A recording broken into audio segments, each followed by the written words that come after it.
بسم اللہ الرحمن الرحیم۔ السلام علیکم۔ تابوت سکینہ۔ بنی اسرائیل کی رد و وقت نے یہاں تک طول کھینچا کہ انہوں نے شموئیل علیہ السلام سے مانگ کی کہ اگر طالوت کی تقرری اللہ کی طرف سے ہے تو اس کے لیے اللہ کا کوئی نشان دکھلا دے، اور اس پر ان کے نبی حضرت شموئیل نے فرمایا، البقرہ میں ایسا ہے ترجمہ کے ساتھ، طالوت میں حکومت کی اہلیات کی نشانی یہ ہے کہ ارض مقدس تابوت تم کھو چکے ہو اور دشمنوں کے قبضے میں چلا گیا ہے، تمہارے پاس واپس آ جائے گا اور فرشتے اس کو اٹھا لائیں گے۔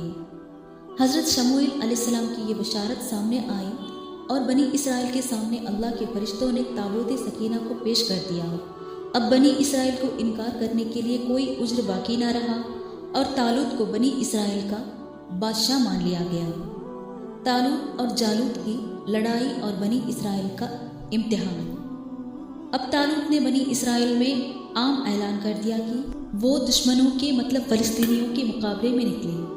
اس لیے جب بنی اسرائیل طالوت کا رہنمائی میں ایک ندی کے کنارے پہنچے تو ایک اور مرحلہ پیش آیا۔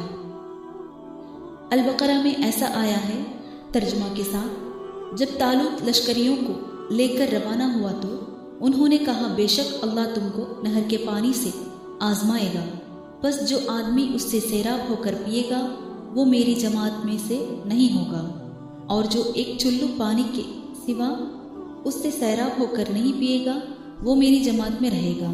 پھر تھوڑے سے لوگوں کے علاوہ سب نے اس نہر سے سیراب ہو کر پی لیا۔ پھر جب طالوت اور اس کے ساتھ وہ لوگ جو اللہ کے حکم پر سچا ایمان رکھتے تھے ندی کے پار اترے تو ان لوگوں نے جنہوں نے طالوت کے حکم کی نافرمانی کی تھی کہا، ہم میں یہ طاقت نہیں کہ آج جالوت سے اور اس کی فوج سے مقابلہ کر سکیں، لیکن وہ لوگ جو سمجھتے تھے انہیں ایک دن اللہ کے حضور حاضر ہونا ہے، پکار اٹھے، تم دشمنوں کی زیادتی اور اپنی کمی سے کیوں پریشان ہوئے جاتے ہو؟ کتنی ہی چھوٹی جماعتیں ہیں جو بڑی جماعتوں پر اللہ کے حکم سے غالب آ گئی، اور اللہ صبر کرنے والوں کا ساتھی ہے۔ تھوڑے میں یہ کہ نتیجہ یہ نکلا کہ جب لشکر ندی کے پار ہو گیا تو جن لوگوں نے خلاف ورزی کر کے پانی پی لیا تھا وہ کہنے لگے، ہم میں جالوت جیسے قوی ہیکل اور اس کی جماعت سے لڑنے کی طاقت نہیں، لیکن جن لوگوں نے ضبط نفس اور امیر کی اطاعت کا ثبوت دیا تھا انہوں نے بے خوف ہو کر یہ کہا کہ ہم ضرور دشمن کا مقابلہ کریں گے۔ اس لیے اللہ کی قدرت کا یہ مظاہرہ اکثر ہوتا رہتا ہے کہ چھوٹی جماعتیں بڑی جماعتوں پر غالب آ جاتی ہیں، البتہ اللہ پر ایمان اور اخلاص و ثبات شرط ہے۔